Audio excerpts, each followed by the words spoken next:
I'm back. Bluntly. Down on the ground. One is you need to make everything local, even if you think globally. It means that you don't have to have a networked strategy.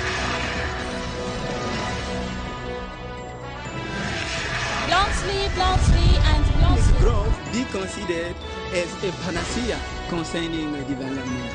Economic growth in the Congo is on the paper, but it's not the reality. There's evidence, especially among students, before graduating, you can see. It may be strong, but people who are dealing with this is the problem. Or white people are not. Bluntly, oui, Vanessa Yombrania. From time immemorial, nobody has eaten omelette without bringing eggs. That's why we must polish up economic strategies in order to skyrocket. Do you have any ideas about economic development and welfare? Join us in this program. Bluntly, and bluntly. Everything is under control. Keep in touch. Bluntly, and bluntly. Everything is under control. Everything is definitely under control in this program. Today, we're focusing on something absolutely vital. Mandela Washington Fellowship for Young African Leaders, YALI, initiated by the President, Barack Obama.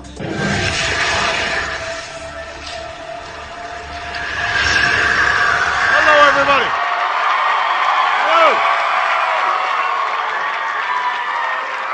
Yours are the tomorrow's future. This statement confirms the facts that for any society to thrive, a young generation needs to be prepared for a better future.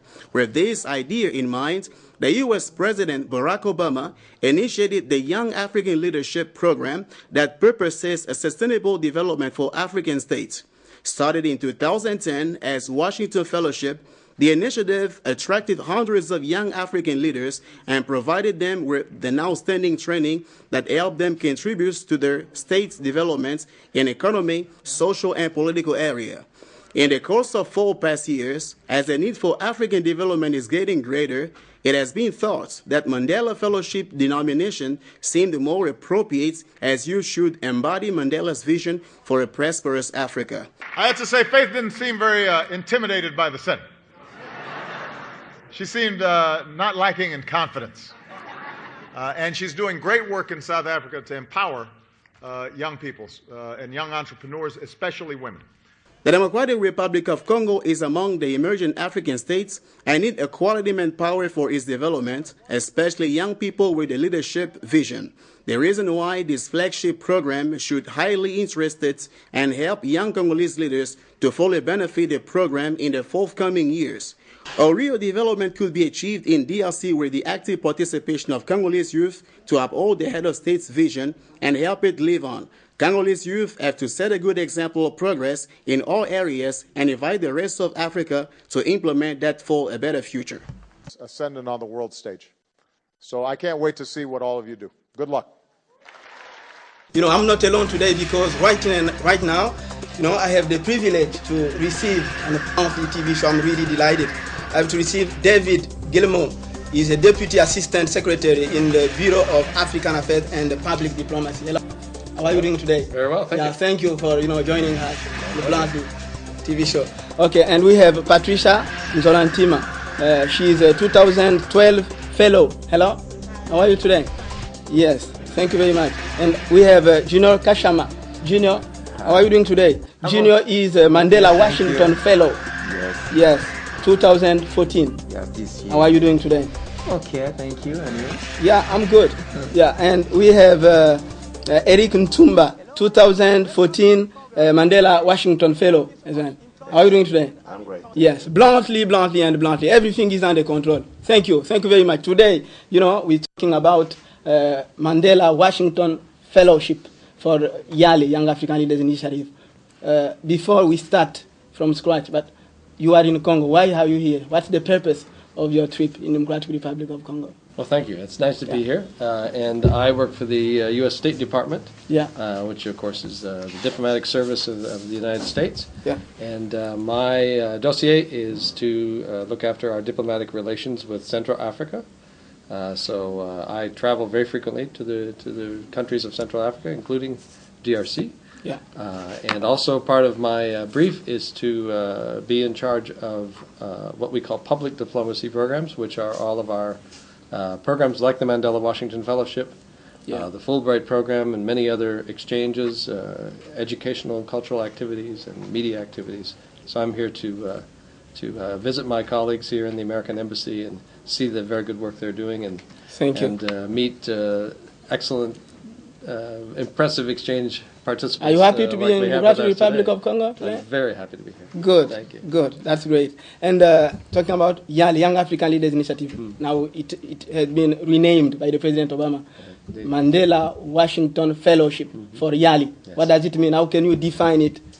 Well, it's YALI is a program, as you know, that started in 2010 when President Obama invited a large number of young African leaders to the White House for a summit. And the idea behind YALI is that we believe that there is a tremendous amount of talent and energy among young Africans, and that young Africans have much to contribute, and what we need to do, what we older people need to do, both in America and in Africa, is listen to young people, and that young people should be allowed to let their talents run free and make a contribution to their communities, wherever those may be. And we feel that a program like YALI, hopefully it will empower young people by giving them a little bit of education, perhaps, and then also to facilitate networking among young people so that they can trade good ideas with each other. Does that network work properly today? I think it's working very well. Yes. So, but it's an ongoing project and something that will build over many years. So we started YALI in 2010, and then we did subsequent programs, exchanges in 2011 and 2012, and Patricia came and we met in America in 2012 when she came on the program. And then in 2013, when President Obama was going to travel to Africa, he decided that we should expand the program greatly. And that's when we launched the Washington Fellowship, of which our two colleagues then came here this year in 2014. Yeah, thank you very much. Patricia, just a small question. As a previous YALI alumni, what have you done after your YALI experience? What have you done? Many things. Can you quote all of them? Absolutely. No, when I say many things, it's like I am entrepreneur. So when I come back, I launch a new program about microfinance, and actually I'm working to develop a new women bank.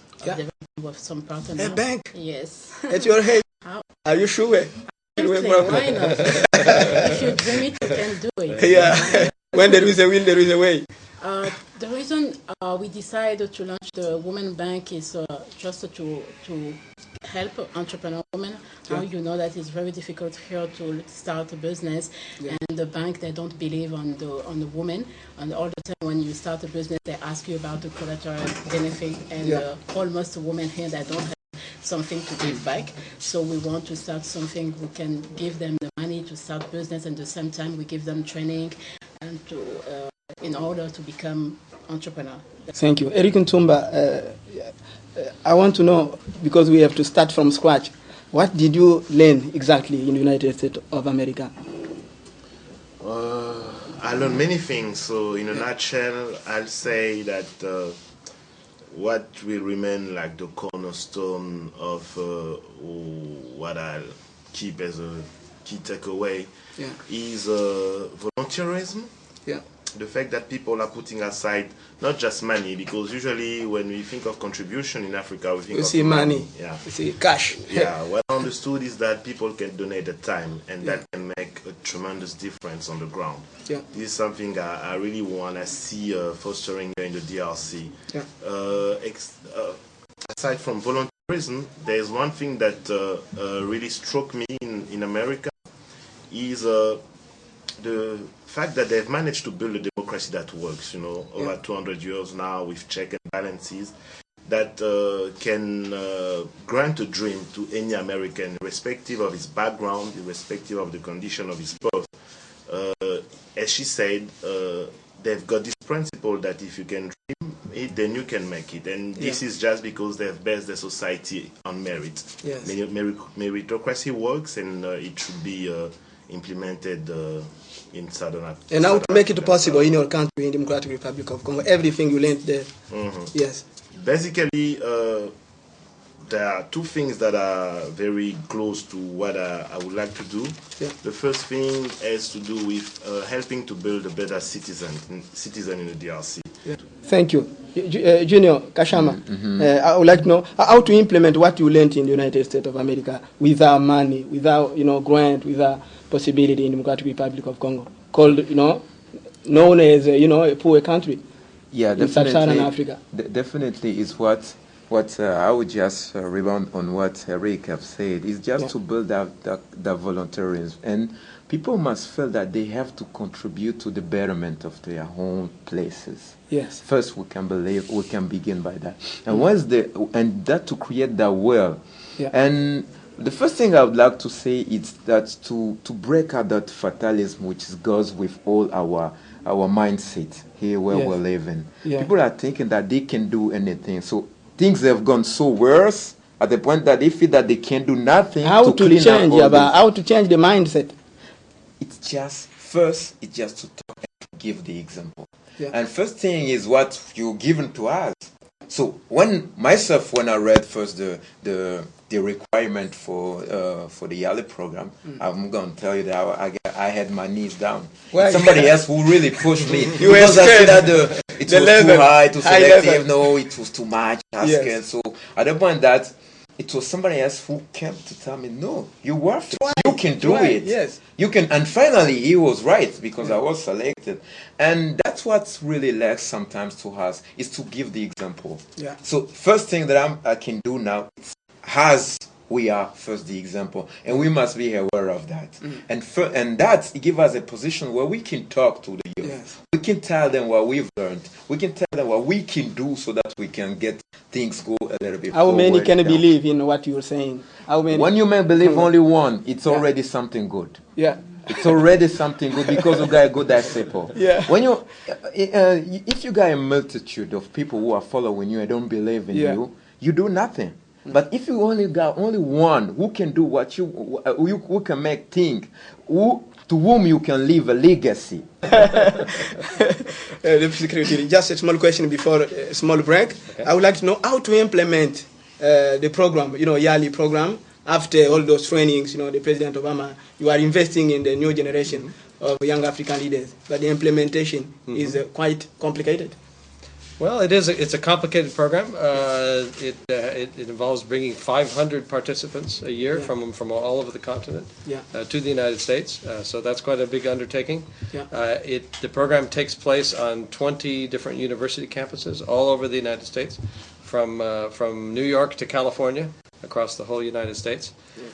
So there are a lot of things to be done in terms of travel arrangements and accommodations and all these things. Very complicated, and we have 3 different subject areas in the Washington Fellowship Program, the Mandela Washington Fellowship Program, which are business and entrepreneurship, public management, and NGO management. So they're different subject areas. Yes. And then after the participants stay for 6 weeks, as these gentlemen did, in those university institutes, and then we bring them all to Washington. Where they met President Obama and were with him. Yes. And at the town hall. They had a 3-day summit, and they met many other important people, and most importantly, got to know each other. Good. And had fabulous networking sessions, both with smaller and larger groups. Yeah. And hopefully, that's our hope in this, is that launches an ongoing networking and relationship that those stay. And now you guys have friends all across the continent now. Definitely. And we. I'm back. Bluntly. Down on the ground.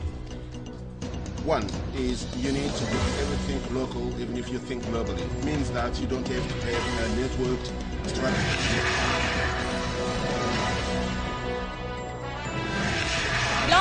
Bluntly, and bluntly. Growth be considered as a panacea concerning development.